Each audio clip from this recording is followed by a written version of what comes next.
Hello everyone.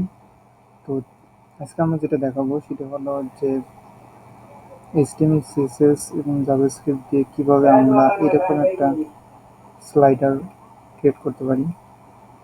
দেখেন awesome না? আবার চাইলে এখানে নতুন ব্যাগও দিতে পারবো। না। তো আজকে আমরা দেখবো যে এটা কীভাবে ক্রিয়েট করতে হয়। তো আমি কোডগুলো এক্সপ্লেন করবো, যেহেতু করছি এর আগে, তো দ্বিতীয়বার করার ইচ্ছে নেই। তো এখানে দেখেন, প্রথমে আমি একটা কন্টেনার নিচ্ছি।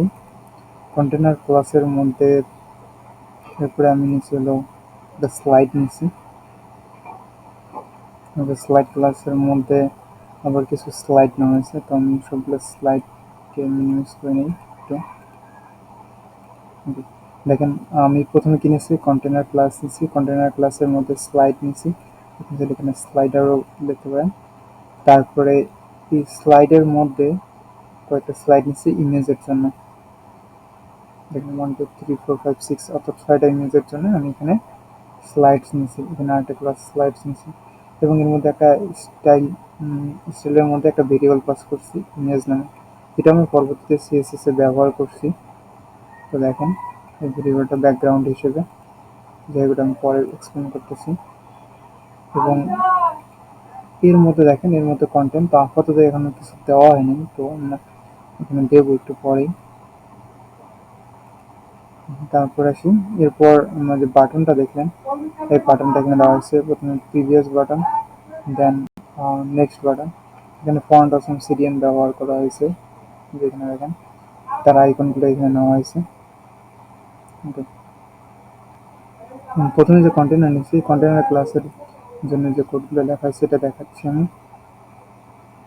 তো পজিশন দিয়েছিলাম অ্যাবসলুট উইথ 100 VW, তারপর height BS, justify content centre, align item centre, display flakes, overflow hidden. এরপর আমরা যে স্লাইড নিচ্ছি, অর্থাৎ কন্টেনারের পরে, অর্থাৎ ফুল স্লাইডের মধ্যে এটা আছে। তো এখানে আমরা কি ব্যবহার করছি, পজিশন অ্যাবসলুট, ইনসেট যেটা মার্জিনের মতোই কাজ করে, তো এটা ব্যবহার করা হয়েছে।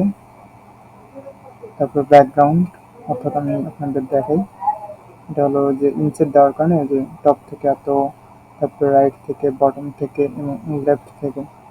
এবং ব্যাকগ্রাউন্ড এখানে হোয়াইট দেওয়া হয়েছিল, অর্থাৎ সিসিসি, অর্থাৎ #CCC, যার কারণে এটা ব্যাকগ্রাউন্ড এটা আসছে। এবং বর্ডার রেডিয়াস 20 পিক্সেল দেওয়া হয়েছে, যার কারণে এখানে বর্ডার রেডিয়াসটা আসছে।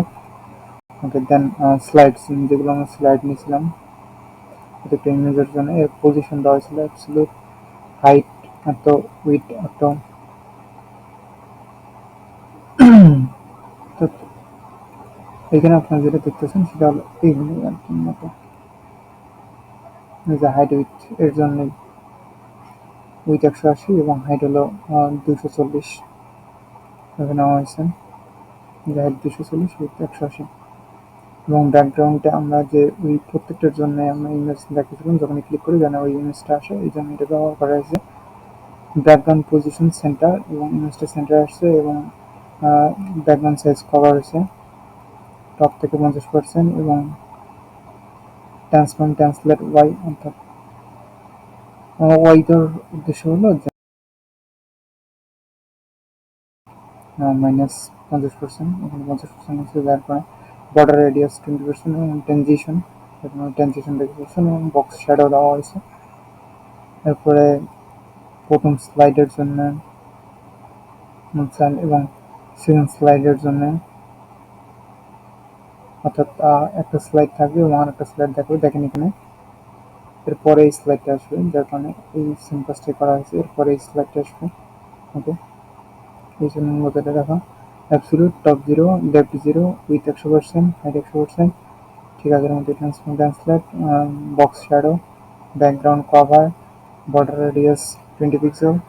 এরপরে পরবর্তী যে সাইডগুলো ছিল, অর্থাৎ নর্সেল 3, আই মিন এই ইমেজের জন্য 3 4 5 6 এর জন্য ব্যাকগ্রাউন্ড সাইজ কভার, এবং লেফটে অর্থাৎ ওইদিকে ক্যালকুলেশন করে 50% এবং এর সাথে আরও যোগ করা হয়েছে 180 পিক্সেল, এবং প্রতিটা ডিফারেন্স দেওয়া হয়েছে এখানে কিছু। তো ঠিক একইভাবে পরবর্তীতে লেফটে আরও বাড়িয়ে দেওয়া হয়েছে এবং 560, তারপরে 120 এবং সেটা অপোজিটে 0 করে দেওয়া হয়েছে। এরপর আসি আমরা বাটনটা নিয়ে, যে বাটনটা নিয়ে আমরা কাজ করছি। তো এখানে দেখেন বাটন ক্লাসের মধ্যে দুটো এক্সপ্যান্ড নেওয়া হয়েছে, তো লেফটের জন্য পরে রাইটের জন্য। তো এখানে ক্লাস আছে প্রিভিয়াস এবং পরবর্তী ক্লাস হলো নেক্সট। তো এর জন্য জাভাস্ক্রিপ্ট কোড লেখা আছে, খুবই সিম্পল একটা কোড। তো প্রথমে নেক্সটের জন্য নেক্সট ক্লাসকে ধরা হয়েছে কোয়েরি সিলেক্টরের মাধ্যমে, তারপর প্রিভিয়াসের জন্য প্রিভিয়াস ধরা হয়েছে, স্লাইডারের জন্য স্লাইডটা ধরা হয়েছে, যেটা আমরা এইখানে দেখতে পাই, এই যে এই ক্লাসটা।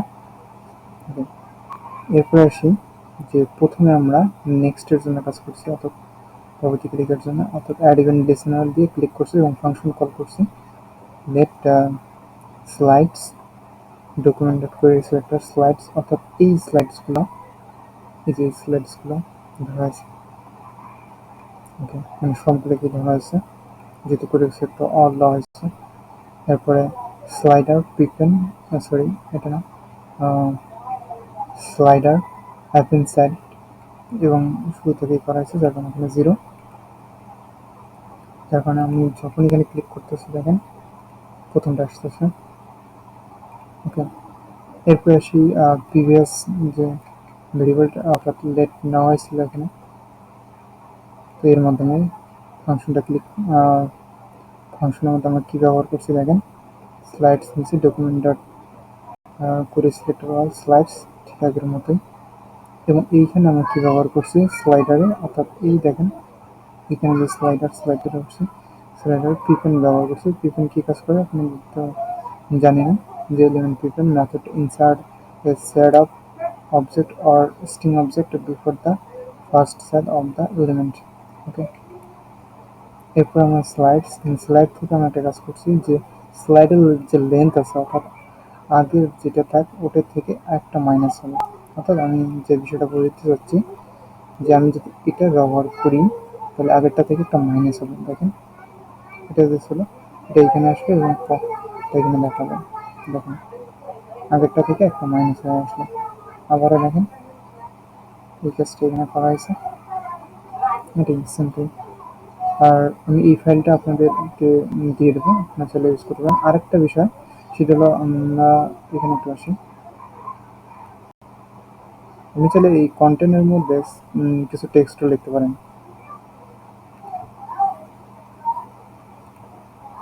ওকে, তো আমরা এটা দেখাচ্ছি, যেমন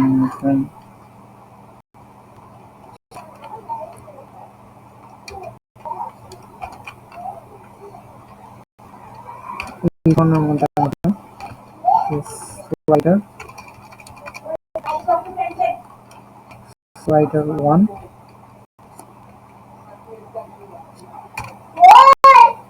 তারপর প্যারাগ্রাফ ট্যাগ নিলাম এবং এখানে ধরেন 30, সরি এটা কাজ করবে না। তো this is slider 1 that express nicely.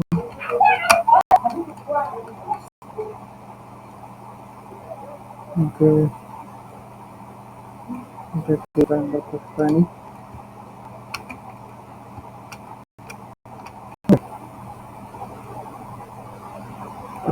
তো আমরা আসলে এই যে অংশটা এটাকে কপি করে এখানে আমরা ব্যবহার করতে পারি।